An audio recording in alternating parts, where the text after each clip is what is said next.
नमस्कार दोस्तों, मैं दीपक शर्मा अंग्रीश आपका स्वागत करता हूं द लीगल चैंबर में।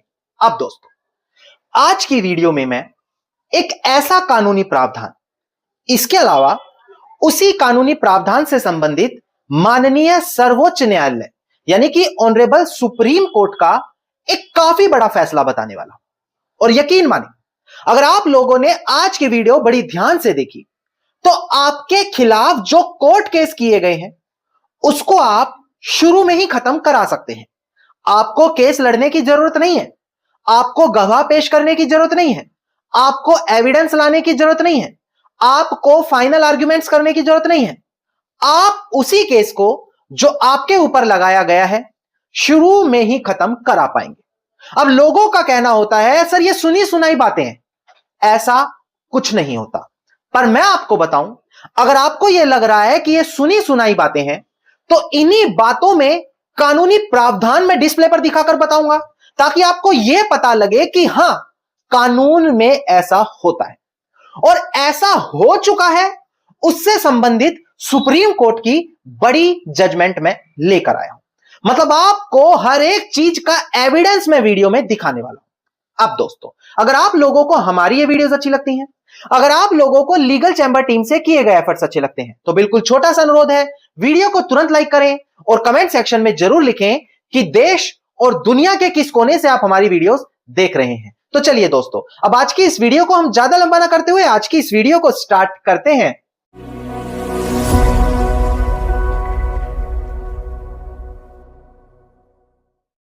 अब दोस्तों, सबसे पहले वीडियो की शुरुआत में देखिए, हम बात कर रहे हैं लीगल चैंबर में, तो आपको पहले कानूनी प्रावधान समझाया जाता है कि आखिरकार ऑर्डर 7 रूल 11 ये जो प्रावधान है, ये कोड ऑफ सिविल प्रोसीजर यानी कि जो हमारे सिविल के कानून है, सिविल प्रोसीडिंग्स हैं, उनके अंदर कैसे प्रक्रिया की जाएगी, सिविल प्रक्रिया संहिता ही ये कहा जाता है। अब ये जो कानून है सीपीसी 1908, अगर आप इस कानून का ऑर्डर 7 रूल 11 पढ़े तो ये कुछ ऐसी सिचुएशंस, कंडीशन बताता है जहां पर केस शुरू में ही खारिज कर दिया जाता है। अब एक मिनट रुकिए, आपको लगेगा सर ये बात तो हम जानते हैं, इसमें बड़ी बात क्या है। आप ये वीडियो देखें, आपको बेसिक ऊपर ऊपर से हर कोई समझा देता है कि ये कानून क्या है, पर जो मैं चीज आज बताऊंगा वो आपको कोई नहीं बताता। देखिए, ऑर्डर 7 रूल 11 का क्लोज ए कहता है कि अगर कोई भी कोर्ट में केस डाला है और उसमें कॉज ऑफ एक्शन नहीं है, कॉज ऑफ एक्शन का मतलब वाद कारण, कि जो कोर्ट में यह वाद दाखिल किया गया है इसके पीछे का प्रॉपर कारण क्या है।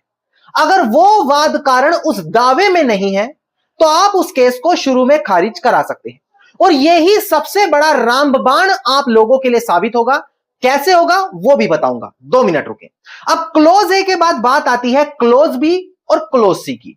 वो कहता है कि अगर किसी केस में वैल्यूएशन गलत बताई गई है, प्रॉपर्टी या किसी चीज की वैल्यू ज्यादा है, उसको कम दिखाया जा रहा है, या फिर किसी कोर्ट में स्टैंप कम दी है, कोर्ट फीस कम दी है, तो ये दोनों कंडीशन में भी कोर्ट शुरू में तो वार्निंग देगा। ये प्रैक्टिकली बात है, किताब कहती है कि शुरू में डिसमिस करो, पर कोर्ट पहले वार्निंग दे देता है। एक वार्निंग देगा, अगर तब भी आप लोगों ने उसमें कोर्ट फीस या वैल्यूएशन सही नहीं करी तो आपका कोर्ट केस डिसमिस हो जाएगा। अब इसी ऑर्डर 7 रूल 11 का क्लोज डी कहता है कि आपका जो केस है, अगर किसी कानून से बाढ़ है, बाढ़ से मतलब उस कानून के तहत यह केस चलने योग्य नहीं है। जैसे कि कानून है लिमिटेशन एक्ट 1963, वो हर केस की समय सीमा बताता है। किसी से पैसा वापस लेना है, 3 साल की समय सीमा, किसी प्रॉपर्टी पर कब्जा करके अधिकार पाना है, 12 सालों की समय सीमा, संपत्ति से कब्जा खाली कराना है, 12 साल की समय सीमा, कोई कागज कैंसिल करवाना है, 3 साल की समय सीमा, डिक्लेरेशन सूट डालना है, 3 साल की समय सीमा, प्रिफेंटियल राइट आ गए। ये सारी की सारी चीजें इस लिमिटेशन एक्ट के कानून में बताई है।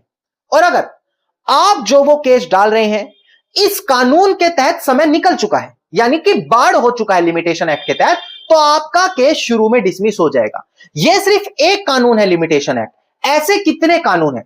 जैसे आपके केस का रिवेन्यू लॉ आपके राज्य का टीनेंट लॉ यानी कि किराएदार कानून, अगर किसी ने सिविल कोर्ट में केस डाल दिया जबकि वो चलना ट्रिब्यूनल कोर्ट में था, तो आप उस कानून का रेफरेंस देके उस केस को शुरू में डिसमिस करा सकते हैं। तो बेसिकली किसी भी कानून के तहत अगर केस बार्ड है तो उस केस को ऑर्डर 7 रूल 11 क्लोज डी में शुरू में ही खत्म कर दिया जाएगा। अब यह बड़ी बेसिक जानकारी है जो अगर आप मेरी वीडियोस देखते रहते हैं तो मैंने पहले भी बताई हुई है। अब इसमें खास बात क्या है दोस्तों, अब जो मैंने क्लोज ए बताया था, कॉज ऑफ एक्शन यानी कि वाद कारण। अब कई बार देखने को मिलता है एक व्यक्ति शुरू में केस डाल देता है, केस हार जाता है, बाद में नया केस ले आता है। पहले उनके माता पिता ने केस लड़ा, हार गए, अब उनके बच्चे बाद में नया केस लेकर आ गए।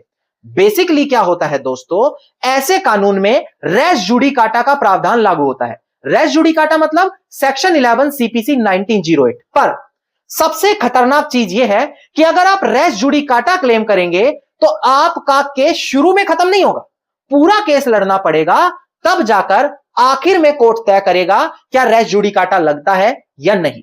यानी कि अगर पहले केस हुआ है तो बाद में भी आपको उसे पूरा लड़ना पड़ेगा। पर अगर आपने उसको कॉज ऑफ एक्शन में ले लिया कि भाई केस तो पहले ही चल चुका है, फैसला तो पहले ही हो चुका है, और जो ये नया केस डाला है यहां पर कॉज ऑफ एक्शन झूठा है, यहां पर कॉज ऑफ एक्शन वाद कारण जो दिखाया गया है वो इल्यूजनरी है, मनगढ़ंत है, तो इस ग्राउंड पर आप उस केस को शुरू में खारिज करा सकते हैं।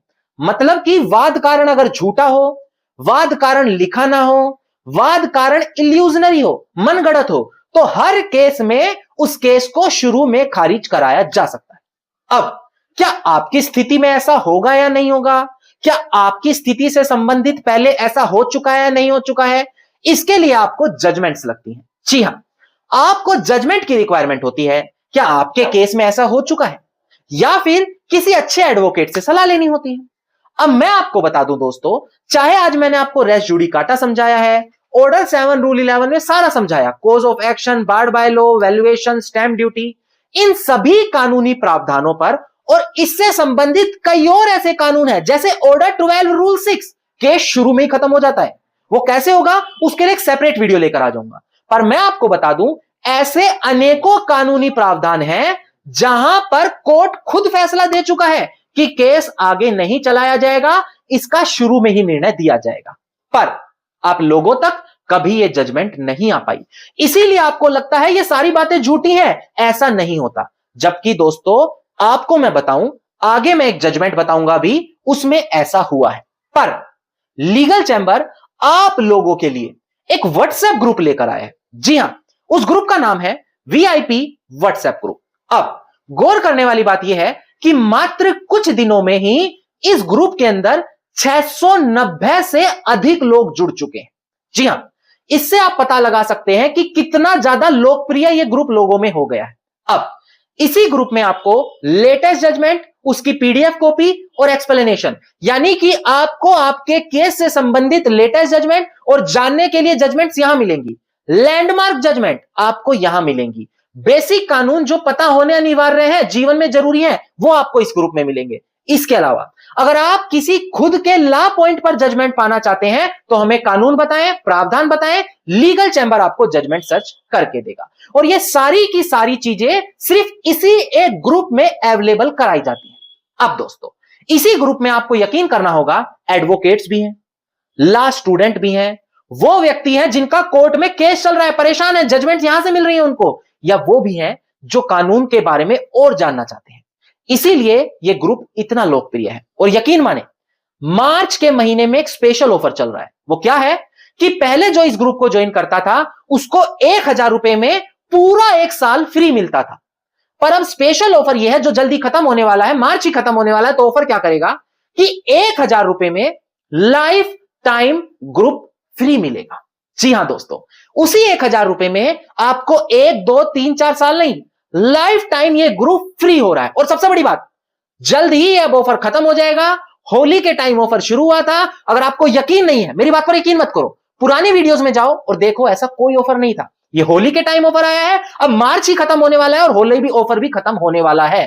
तो जल्दी जाएं, डिस्प्ले पर नंबर है, बिल्कुल देरी मत करें, क्योंकि बाद में ग्रुप यही है, लोगों को सर्विस देंगे पर ऑफर नहीं रहेगा, उसी पैसे में बस 1 साल मिलेगा। तो अभी भी मौका है, वीडियो के डिस्क्रिप्शन में जाएं या डिस्प्ले पर नंबर दिया है वहां पर जाएं और वीआईपी ग्रुप ज्वाइन करें और लाइफ टाइम ऑफर को जरूर लें।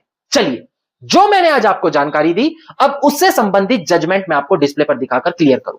देखिएगा दोस्तों डिस्प्ले पर, देखिए केस टाइटल है इसका, Ramesh Shetty Venkataramma and other versus Nayasam Jammal Sahib and others. इसका सिविल अपील नंबर है 2717 और 2023 और डेट ऑफ जजमेंट है 28 अप्रैल साल 2023। अब डिस्प्ले पर देखकर ध्यान दें, काफी बड़ी जजमेंट है, ध्यान दीजिए। ऑनरेबल सुप्रीम कोर्ट ने यहां पर केस को शुरू में ही, अब आपको सुनाई दिया, इस केस में शुरू में ही इस केस को रिजेक्ट कर दिया कि हम नहीं सुनेंगे। कारण, क्योंकि उसमें इल्यूजनरी कॉज ऑफ एक्शन था, केस समय सीमा के बाहर था, वेक्टिटियस था, झूठा था। तो कोर्ट ने इस केस को शुरू में ही डिसमिस कर दिया। अब यहां पर कॉज ऑफ एक्शन लिखा तो गया था, वाद कारण डाला तो गया था, पर वो झूठा था। केस समय सीमा के बाहर जा चुका था, 50, 60, 70 साल पहले बंटवारा हो गया और उसको अब इस केस में लाकर चैलेंज किया जा रहा था। तो उस केस को पूरा नहीं लड़ा, शुरू में ही खारिज करा दिया। अब यकीन माने, ये तो सिर्फ एक जजमेंट है। एक साल के अंदर ऐसी कितनी सारी जजमेंट आ रही हैं, बस आप लोगों को नहीं पता, इसीलिए आप कहते हैं सर ऐसा कुछ नहीं होता, जबकि ऐसा है। कोर्ट केस को शुरू में खारिज कराया जा सकता है। और यह तो सिर्फ एक प्रावधान मैंने बताया, ऑर्डर 12 रूल 6 151 सीपीसी, ऐसे अनेकों तरीके हैं जहां से ऐसे खारिज होता है। पर आप लोगों के पास कोई इंफॉर्मेशन नहीं है, कोई जजमेंट नहीं है, इसीलिए आपको लगता है यह सारी झूठी है।